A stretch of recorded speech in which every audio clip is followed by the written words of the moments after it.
Olá, tudo bem com você? Meu nome é Léo Rangel. Se você está chegando agora e não me conhece, eu tenho um blog chamado Horário Marxista. Se você veio pelo blog, muito obrigado. Se inscreve no canal já, tá? Esse é meu rosto, esse é meu primeiro vídeo. Para quem não me conhece, eu sou uma pessoa que me considero marxista. Tenho o blog Olhar Marxista, tá? Tenho o Instagram Olhar Marxista também. Instagram não, Twitter Olhar Marxista. Em breve talvez teremos Instagram. Sou músico também. Sou músico aqui da minha cidade. Se quiserem me seguir aqui no Instagram, tá? É o Rangel Oficial, tá ali na descrição. E vamos pro vídeo, como vocês já viram no título. É a luta histórica por uma vida digna e a superação do capitalismo. Inclusive postei lá uma matériazinha no blog a respeito exatamente desse assunto. Então se quiser dar uma olhadinha, entra aí no blog que tá na descrição. Gravei um vídeo de 25 minutos sobre esse tema agorinha, tá? Falei um monte de coisa legal, um monte de coisa útil, mas não comecei a gravar, fui sem áudio, apertei espaço e parei de gravar. Enfim, vamos começar, né?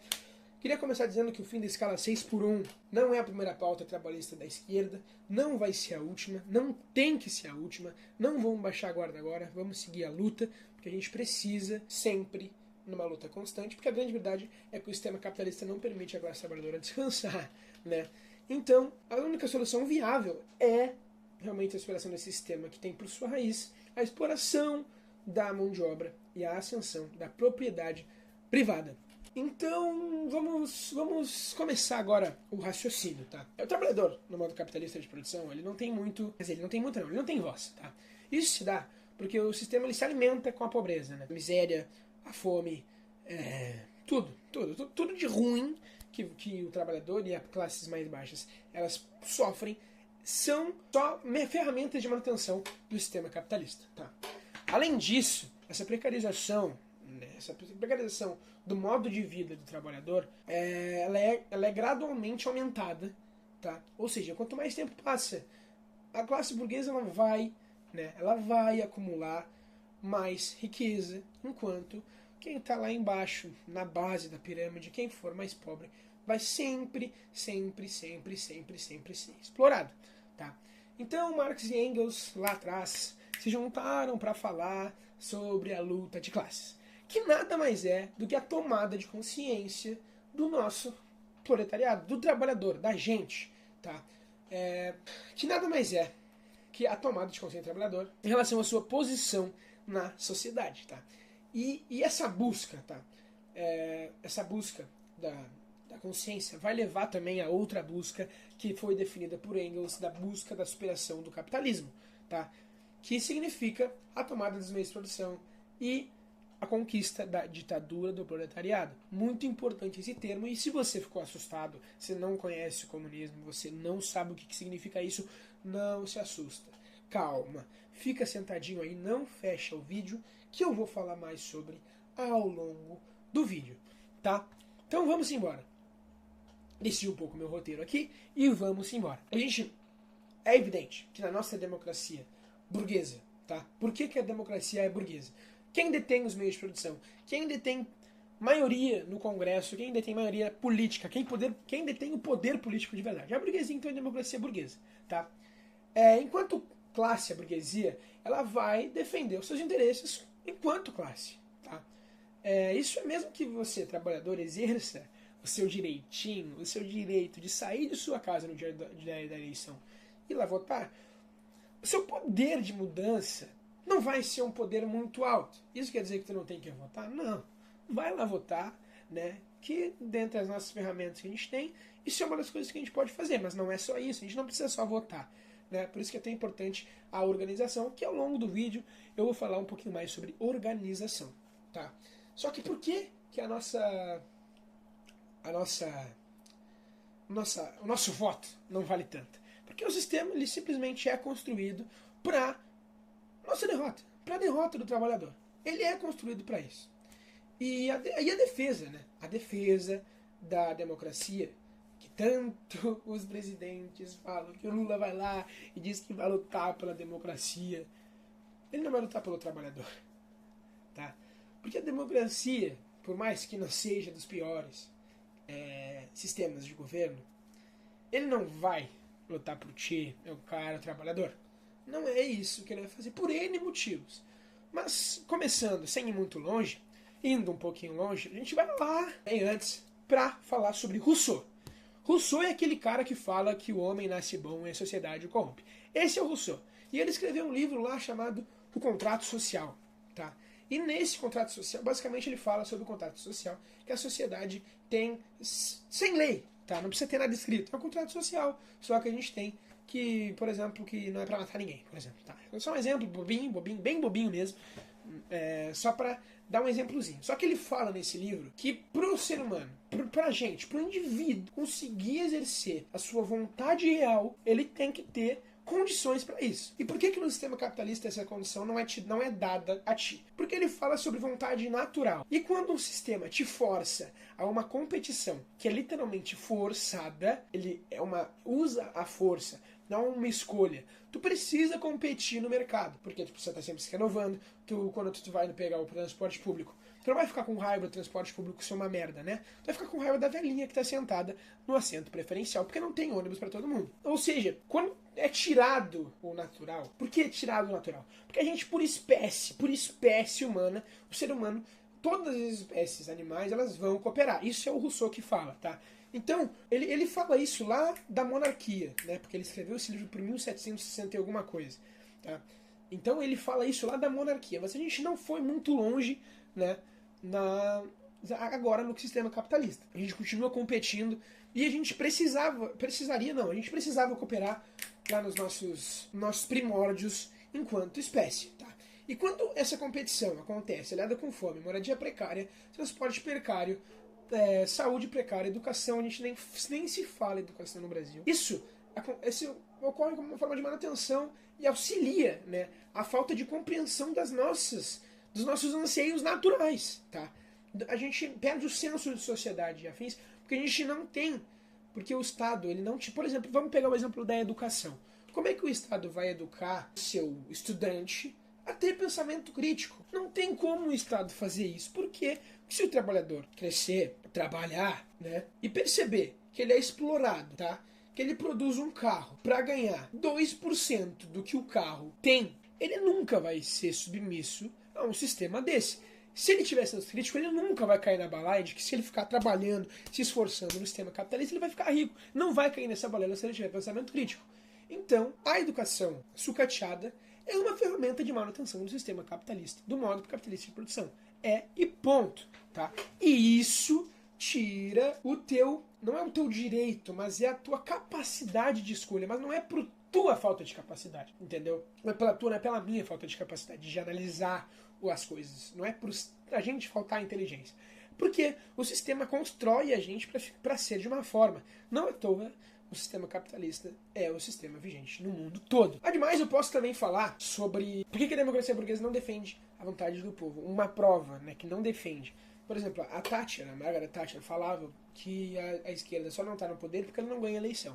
Só que se a gente for pegar o caso, eu acho, tá? Não confia no que eu digo, eu só sou mais um comunista de internet, mais um web comunista. Mas eu tenho quase certeza que era na Albânia, que era um país que tinha um sistema comunista, e como é um país pequeno, e tinha muitas sanções e muitos ataques, não conseguiu manter o comunismo. Se nem a União Soviética, também da União Soviética, conseguiu, com tanta pressão externa, né? Enfim, depois que acabou o comunismo, acho que é na Albânia, uns 3 ou 4 presidentes foram eleitos por vias democráticas no capitalismo, como presidentes. No terceiro ou no quarto, falaram, não quero mais, não é pra ter comunista no poder. Foram lá e deram um golpe.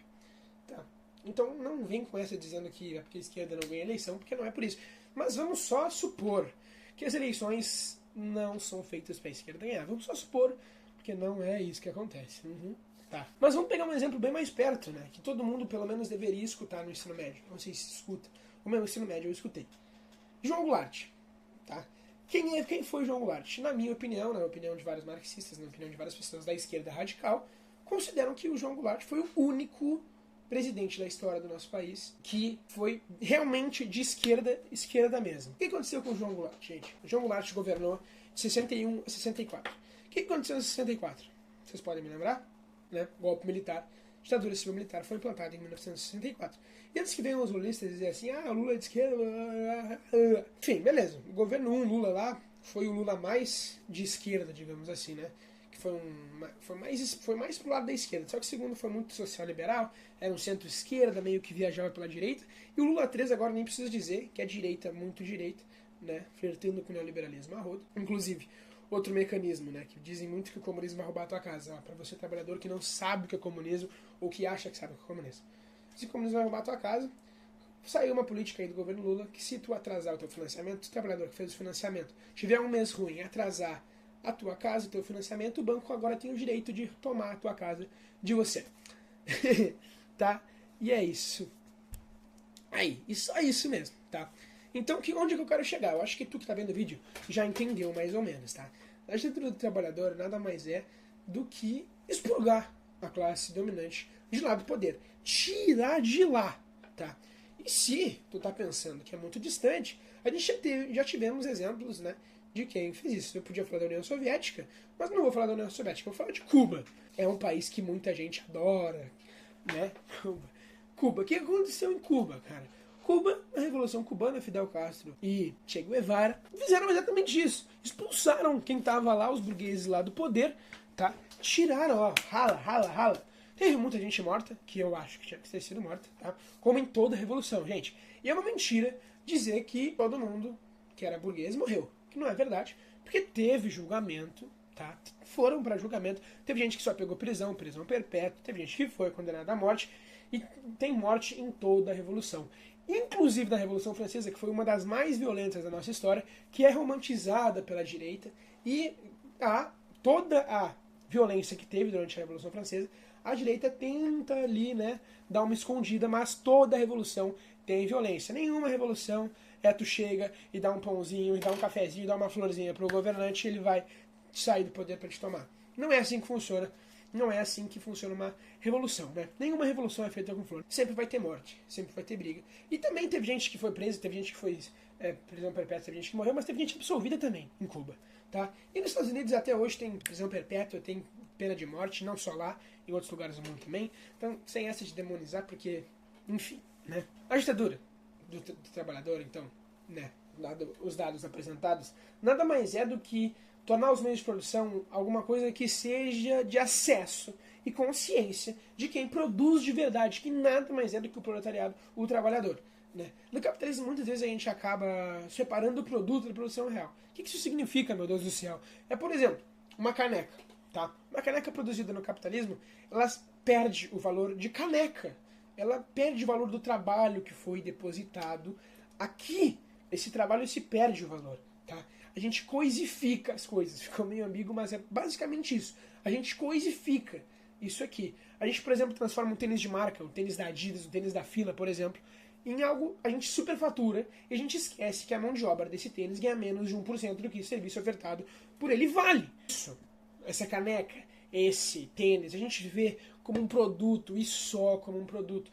Isso a gente não pode cair nessa armadilha, entendeu? Porque isso não é só um produto, isso é fruto do trabalhador, isso é fruto da mão de obra investida aqui, no tempo e na mão de obra, entendeu?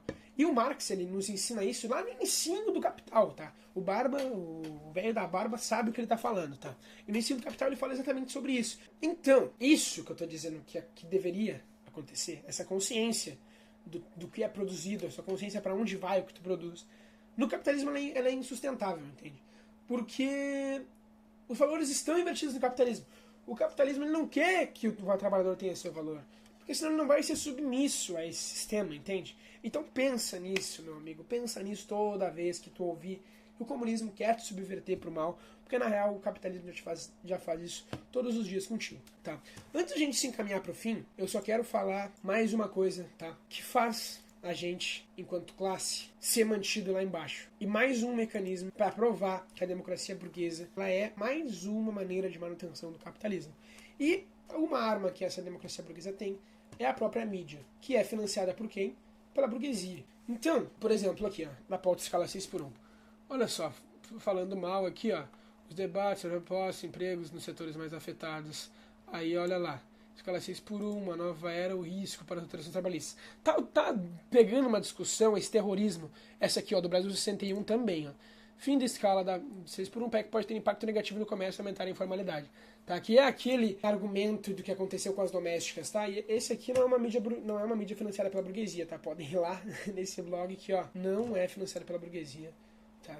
Aqui criticamos porque existe tanto ódio pelos países da esquerda, luta histórica por uma vida digna e superação do capitalismo, matéria sobre o atentado do STF, matéria sobre a obra de arte do Ainda Estou Aqui, falo sobre o anúncio do corte de gastos do Haddad, olha aqui, falo sobre a escala 6 por 1, falo sobre a vitória do Trump, falo sobre cinema também.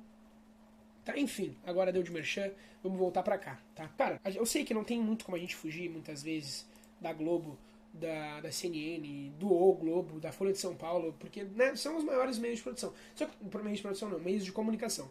Só que a gente tem que ter em mente, tem que ter noção de que esses meios, eles vão defender os interesses de quem eles representam, que é a burguesia. Por exemplo, tu nunca vai ver a Globo falando mal de Israel, é só a gente ver as reportagens do Fantástico absurdas defendendo, passando pano para Israel e atacando a Palestina. E graças a alguma entidade a gente sabe do que acontece por causa das redes sociais. Porque se não fossem as redes sociais, a gente não ia ficar sabendo de tudo que acontece, porque tudo que a gente tem é a Globo, é a CNN, é tudo, e blá, blá, blá, blá, blá. E a gente só ia ficar vendo esse lado de que a Palestina é muito má, que o Hamas ataca, e que Israel só vai lá e se defende das garras de Israel. Israel não, de Palestina. Só que na verdade a gente tá vendo que é um massacre que tá acontecendo na Palestina, e que a Globo fecha os olhos, fecha os olhos não, né? Esconde, né, para parecer que Israel é o bonzinho que está sendo atacado. Está acontecendo um verdadeiro massacre, um verdadeiro genocídio do povo palestino. E se não fosse as redes sociais, a gente não saberia por conta da mídia burguesa.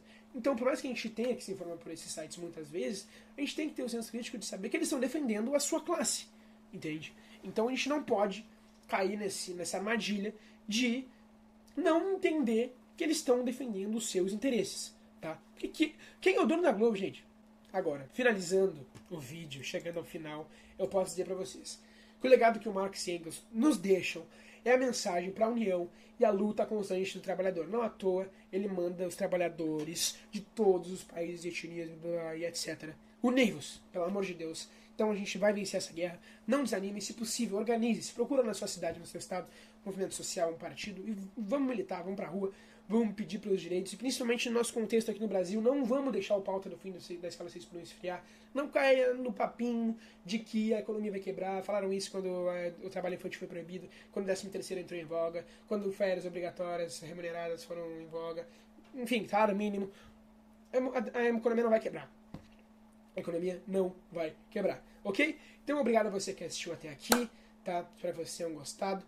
Se quiser me seguir nas redes sociais, tá tudo aqui na descrição. Se inscreve aqui no canal se tu gostou, deixa o like. Se tu gostou, compartilha para alguém que quer saber mais sobre o comunismo. Não que eu seja o dono da verdade, tem várias outras fontes também, mas eu sou um carinha aqui que tá começando agora. Tá bem? Se inscreve aqui no canal, paz entre nós, guerra ao sistema sempre, ok? Tchau pra vocês, entra lá no blog, tem matéria sobre esse assunto agora.